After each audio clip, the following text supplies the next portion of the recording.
World War II brought with it many changes. The invasion of Poland by Nazi Germany in 1939 was just the start. America, however, did not enter the war effort until 1941. In 1939, Lake Arrowhead started many ambitious projects like the building of a ski resort, a major spiritual center, and a celebrity resort, the Arrowhead Springs Hotel. The first recorded account of skiing in Southern California is in Joseph B. Tyler's diary, dated 1873. The Tylers were pioneer loggers in the Arrowhead area. In 1921, ski pioneer Eddie Jahn arrived in Arrowhead from Switzerland. He was one of the first skilled skiers in Southern California. This is possibly a photo of the sling lift on the hill behind the Lake Arrowhead Village School where the fire station is now located. You can see a lake in the background. And in 1931, a ski jump was built near the village.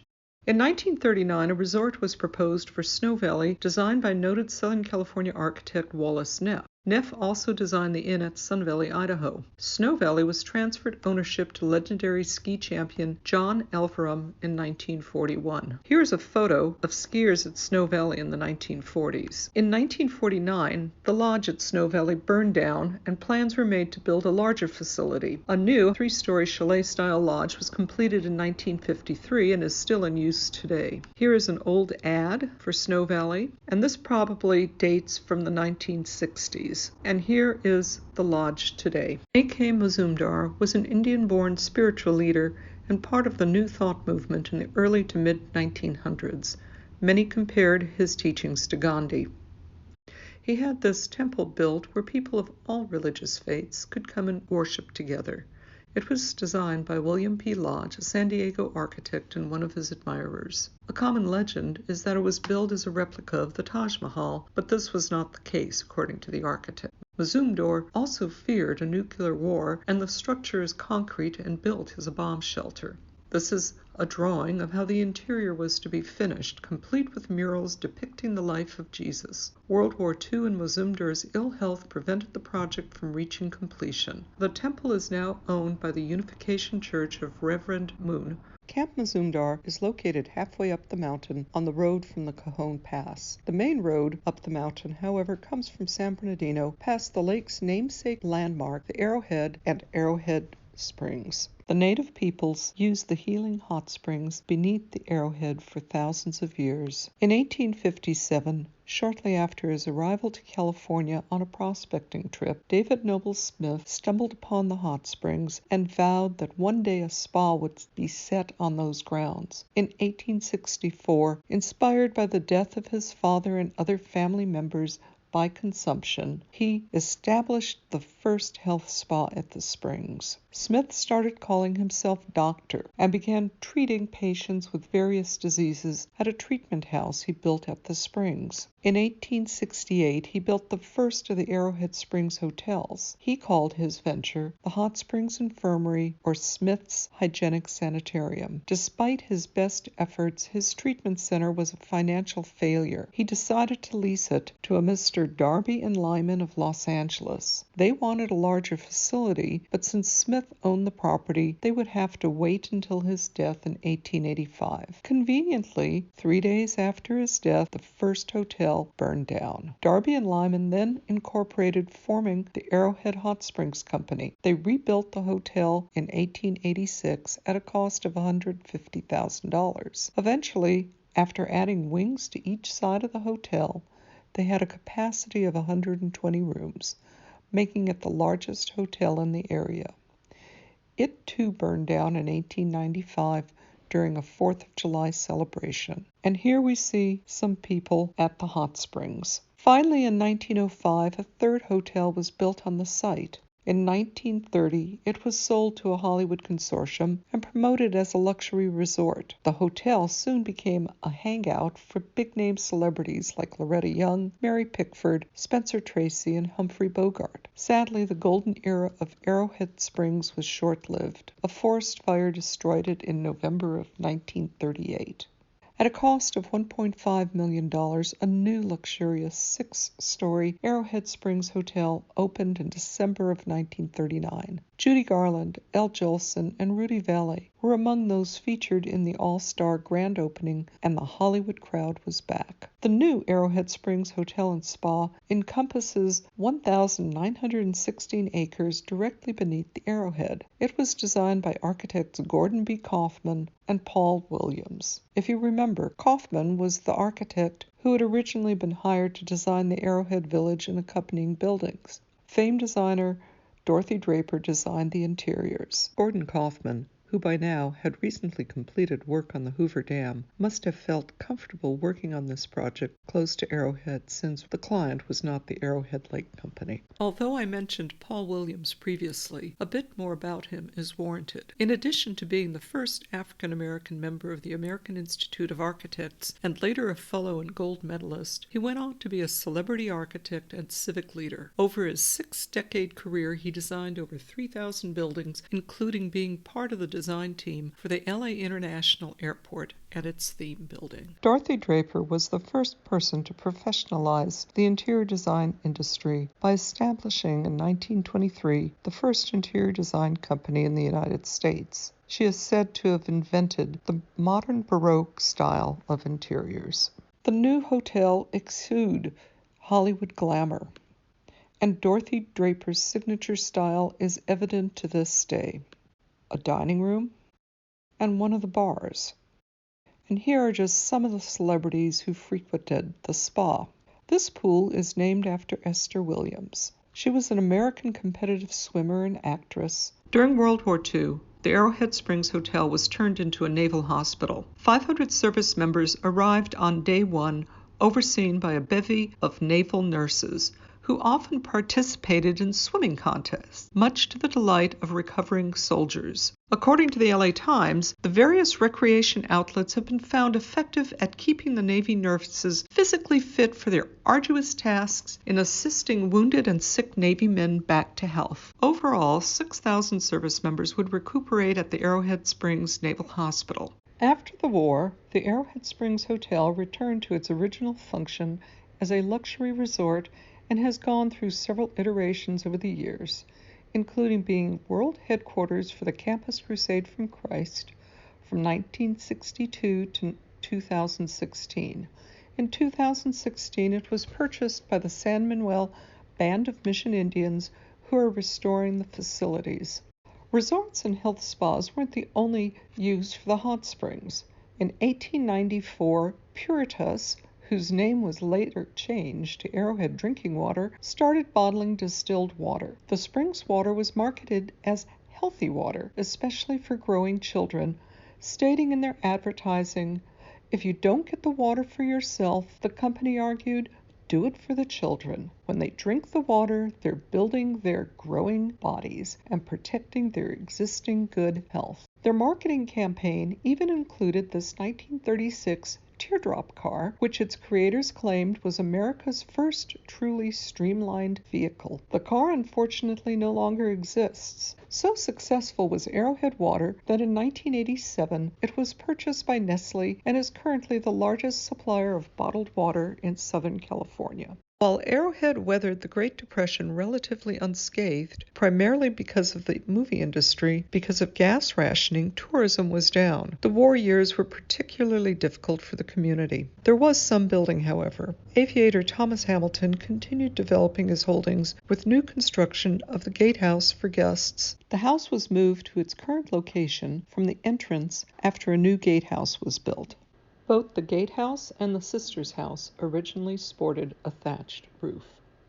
And the stables, both designed by Paul Williams. Several other houses were designed on the property for Hamilton's family, but never built. John Northrop, too, built a house, and it was designed by Pasadena architect Garrett Van Pelt.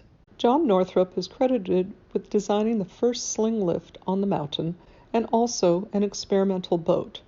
Northrop built at least 3 houses on the lake. John Lockheed also built in Arrowhead.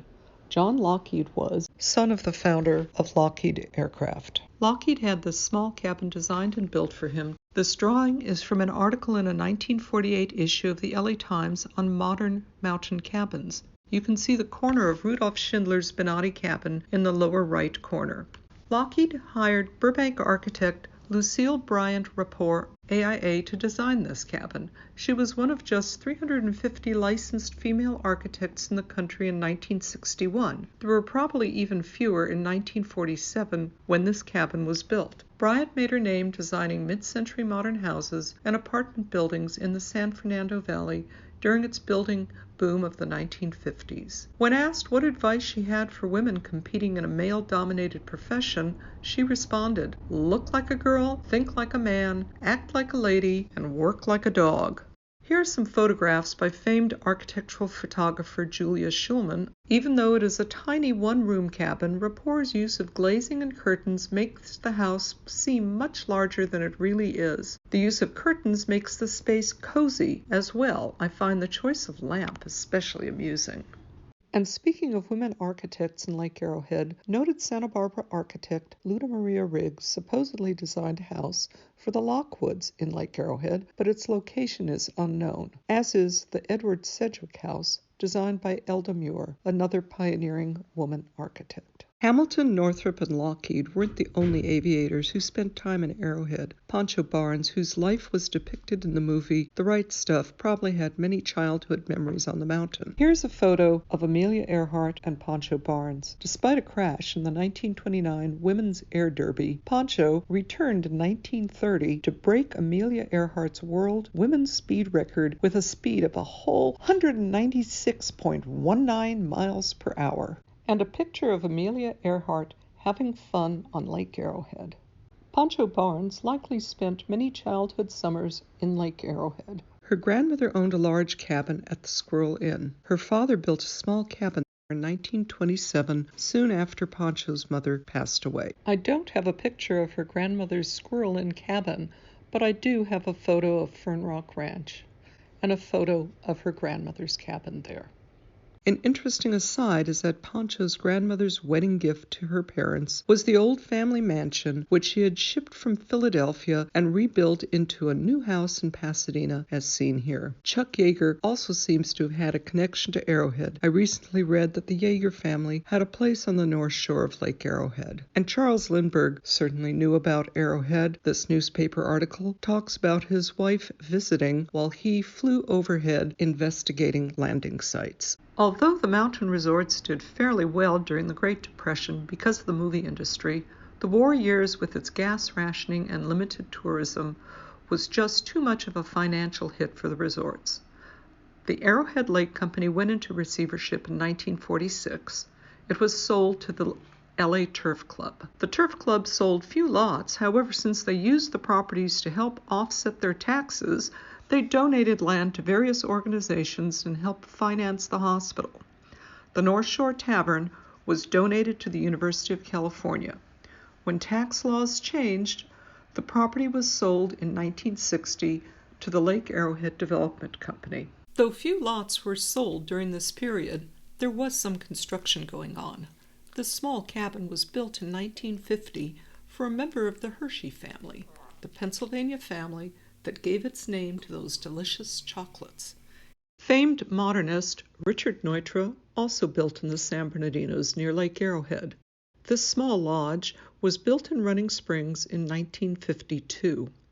Neutra also designed a house in Redlands for the same family a year earlier, which is listed on the National Register.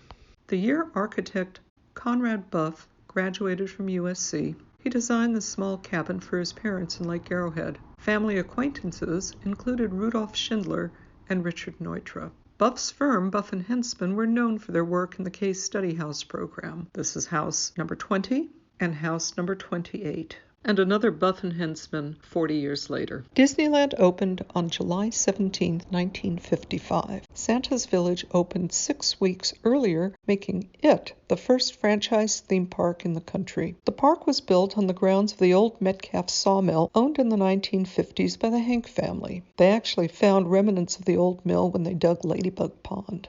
The Hank family leased the land to SoCal developer H. Glenn Holland in 1953, who opened a total of 3 Santa's Villages in the United States, one in Scotts Valley, the other in Chicago. Putty Hank, an engineer and contractor, in addition to leasing the land, brought in a crew to build the 15-acre park.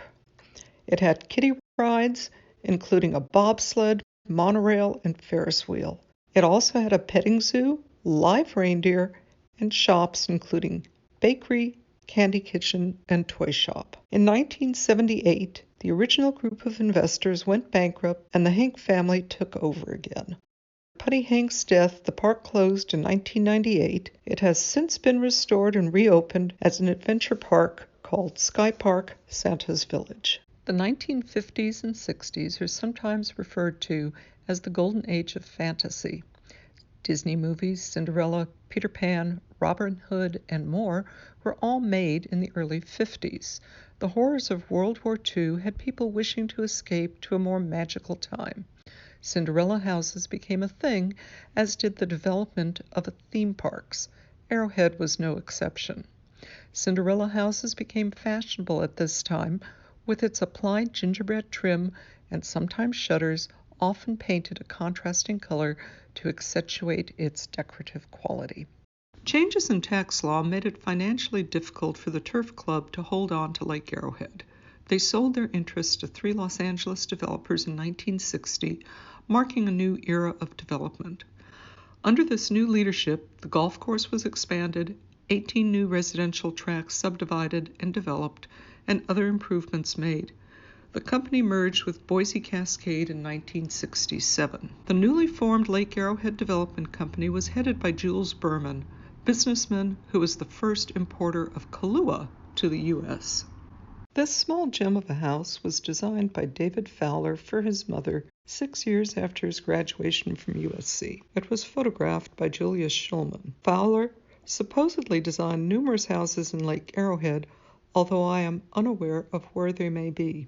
Also built for his mother, Fowler is most famous for his design of Ridgetop, as seen in the 2001 film The Fast and the Furious, as the undercover headquarters of the LAPD. Wallace Neff designed this cabin in 1960, opera star Emilita Galli-Curri. It was later purchased by Oscar and Emmy-winning composer Carmen Dragon and father of Daryl Dragon, the captain of Captain and Tennille. It remained in the Dragon family for over 30 years. Frank Lloyd Wright, Jr. was known as Lloyd Wright to distinguish himself from his famous father, Frank Lloyd Wright. He worked as a landscape architect on a number of projects, including the 1915 Panama, California Exposition in San Diego and the second and third band shells for the Hollywood Bowl. Later, he worked with his father and Rudolph Schindler on the Imperial Hotel in Tokyo and on Barnsdale Park. His most famous building is the Wayfarers Chapel in Rancho Palos Verdes.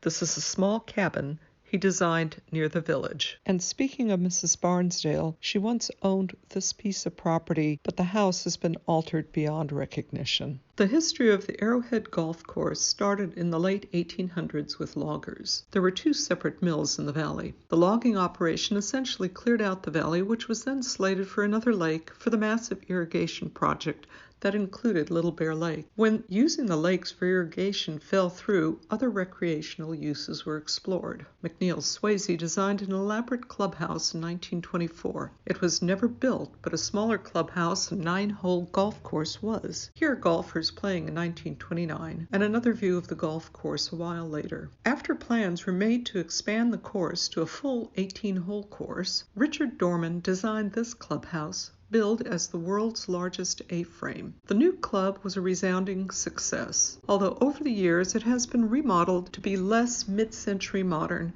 and more mountain rustic. The bones of the structure are so strong that even an antler chandelier seems right at home in this mid-century design. Richard Dorman's huge A-frame was not the only mid-century design to be found near the country club. In 1966, LA Times advertisement touts the country club villas designed by William Cody, famed Palm Springs modernist. The description of the property claims the units were for those who desire to live in luxury and entertained with seclusion while enjoying all the attentions of an exclusive private club. Models featured massive rock fireplaces, 2 to 3 bedrooms and baths, with prices starting at a mere $39,000. Amenities included room service, maid service, phone service, and continuous exterior maintenance. This house was designed by architect Fred McDowell in 1965. A USC graduate, McDowell worked briefly for Richard Neutra. The house was featured in the LA Times Home magazine in 1966.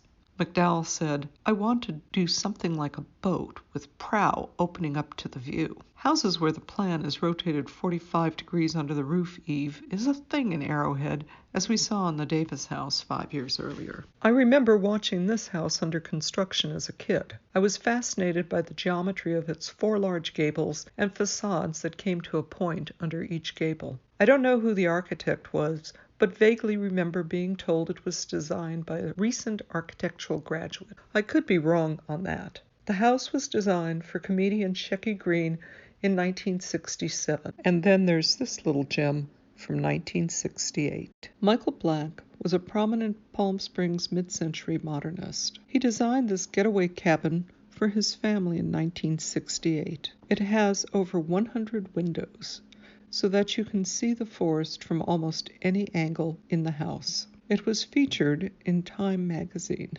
It has 1,998 square feet of living area inside and 2 bathrooms. Fern Rock Estates is an interesting complex built in 1970. It is a condominium development organized in 2 concentric semicircular wings around a circular recreation building. Its design layout is strikingly similar to a nearby conference center around a main building with radiating A-frame roof.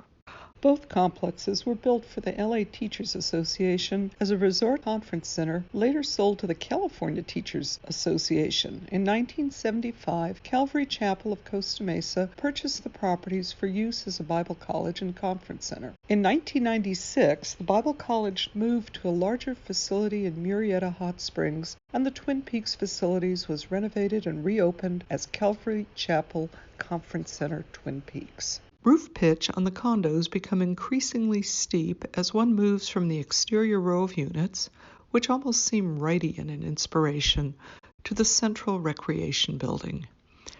Even the pool on the upper level radiates out from the center.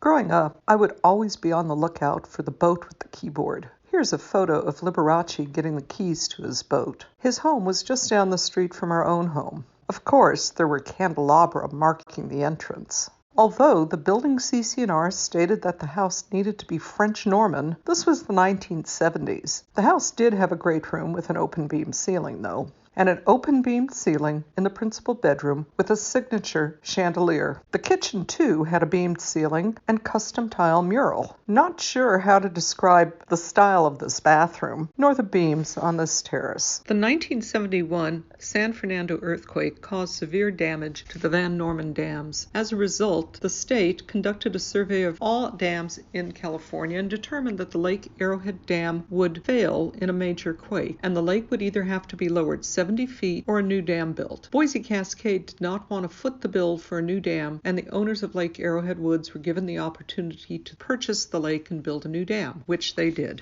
Early in the lake's development, the Jans family, major LA developers, and developers of Sun Valley and Snowmass ski areas, purchased some lakefront property called Eagle Point and built a small cabin. In 1981, former Ice Folly star Carol Probst and her husband Walter built a new house on Eagle Point. The house was designed as a showplace with entertainment in mind. The Probsts hosted numerous dignitaries, including President Gerald Ford. Carol and Walter also founded and built the Lake Arrowhead Ice Castle International Training Center in 1988. The new facilities replaced the old ice skating rink, which dated from the 1930s. Olympic medalists Michelle Kwan and others all trained there. This is a view of the office complex built at the site of the public skating rink. The metal roof is a modern interpretation of the Norman Arrowhead architecture. The same architect built this building, which is directly across the lake from Eagle Point. Even John Lautner had a commission for a project in Lake Arrowhead. It was a resort, but never built. However, models and renderings exist at the Getty. Also in Cedar Glen is this fire station designed by David Hatfield. Hatfield was an architect who was raised in San Bernardino and graduated from UC Berkeley in 1966. His designs are inspired by the work of Frank Lloyd Wright, Raphael Soriano, and Bruce Goff. Here is his own home that he started building in 1973 that was located near the base of the mountain. He built the home in $100 increments, with the total cost coming in at under $20,000. My father purchased one of the first lots in Hamilton when it was subdivided in 1962. The lot he chose was in Boathouse Bay. There was a stream running between the two lots, so the easement between the houses would be significantly greater than with most lakefronts. He had hired an architect early on to build a house, but the poor man was killed in a freak accident, being hit by a train. Then my father tried to hire Richard Neutra to design a house. Diane Neutra showed up for the interview instead, to my father's disappointment. Then my father contacted USC and asked for the best student to design a house. My father didn't like the design. Finally, after many years, my father decided to give me a chance by asking me to design a seawall. He liked the design, and with the encouragement of my mother, asked me to come up with a design for the house. And here is the house that was designed. The lot was pie-shaped, with greater street frontage than lake frontage. To maximize the lot, the house plan follows the property lines on both sides. All rooms in the house, with the exception of the street-facing bathrooms, have a lake view. Two towers act as pivots between the wings of the house. The CC&Rs stipulated the house be Norman. The facade was derived from a turn-of-the-century book with photos of minor buildings of Normandy. The house pays homage to early craftsman history of the lake's architecture. You enter into the obligatory great room with two-story fireplace. Because of the narrowness of the pie-shaped lot, the room is only 14 feet wide. The north side of this room faces the lake with double-height, open vaulted ceiling. The room gets light from all four sides. This image is looking back towards the entry. You can just make out the second-story bridge between the two wings of the house. And here we are looking back towards the circular stair tower. You will find a niche my mother requested that has a jackalope. She suggested we leave offerings under the jackalope to help pay for the house. Here's looking up at the ceiling of the great room and the chandelier that came from Liz Taylor and Connie Hilton's honeymoon cabin. And the window seat above the front door. The eyebrow window is a nod to the family's Polish heritage. Here are some eyebrow windows on a building in Poland. My mother wanted a round room. The kitchen and dining area was the gathering place for the family. The best view in the house was reserved for it, and a round room was made to accommodate her wish, and to maximize the view. This is the kitchen that opens directly to the round dining area. Above the round kitchen is one of the principal bedrooms, just under the tower, and a second principal bedroom with fireplace on the other side of the two-story living room, a detail of the fireplace. My father had requested the house be a landmark on the lake. The tower is modeled after an Iliel Saarinen tower on the Olofsborg building in Helsinki. I wish I could take credit for the tower reference, but alas, I think it was Elaine Fellhandler's idea. I had teamed up with my college roommate Sue Stenikin and her partner as FSW architects. I now work with my husband, Michael Birch, FAIA. My father was born in Ukraine, and we had thought of putting an onion dome on the tower, but opted for this more subdued tower instead. I was told the contractors took the plans home to study just how to frame its complicated curvature. Although there are houses all around, the landscaping was purposefully left naturalistic. The wildlife seemed to appreciate that. Here are 3 coyote who visited this summer. This next home is one of many designed by a local building designer who specializes in modern French Norman houses. His houses reflect a highly detailed yet modern interpretation of the old Arrowhead style. His designs are picturesque and reflect as much attention to detail on the exterior as in the interiors. Open beam ceilings, stressed wood, half timbering, carvings, and stone fireplaces are typical of his work. This was Beach Boys Brian Wilson's former house. Another house by Dave Abbott is this house in Shelter Cove, built in 2006. It replaced a smaller house built for Chick Merrick in 1945. Merrick built his first house in Lake Arrowhead in 1929. After his divorce, his wife got the house, so he built a second house next door, as seen in this photo. Merrick was rather famous as the person who broke the world record in 1933 for the largest trout ever caught, a 37-inch, 16-pound, 9-ounce behemoth that he battled for 3 hours. This next house was built for Disney illustrator Glenn Keane. It was designed by architect Richardson Robertson III in 2007. The house replaces a smaller cabin on the site designed by Reginald Johnson, FAIA, and published in Architectural Digest in 1934. Here's an aerial of the new house that replaced the Johnson-designed cabin. Custom stone carving was done by a local craftsman reputed to be the best in his field. In the old Arrowhead tradition, the living room is a great room with two-story fireplace. Addition to detail can be found throughout the house, from the woodwork and wrought iron to lighting. The house gets its inspiration from the French Norman old Arrowhead style of architecture, and yet it is modern in its fenestration with large windows bringing the outside in a way early houses simply did not. Arrowhead Point captures the essence of lakefront living at its finest. This was originally a small cabin designed by McNeil Swayze. A totem pole graced the grounds, hence the name Totem Pole Lodge. It was extensively remodeled in 2008 by architect John Lyles. Lyles' work is inspired by Arrowhead's traditional architecture and the architecture of Great Western lodges. According to Lyles, Bernard Maybeck's early work has been a great influence on my mountain practice.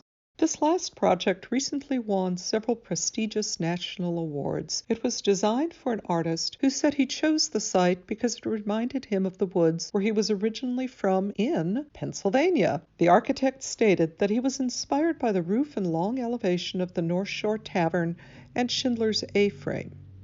A description of the design states, quote, "Conceived as a California chalet for the 21st century, the Sky Valley House in Lake Arrowhead references the historic mountain dwellings while maintaining a contemporary architectural expression." End quote. It is not surprising that the national jurists would have awarded this design high accolades. The images are compelling, and I could imagine enjoying the view as I shared a meal in that dining room.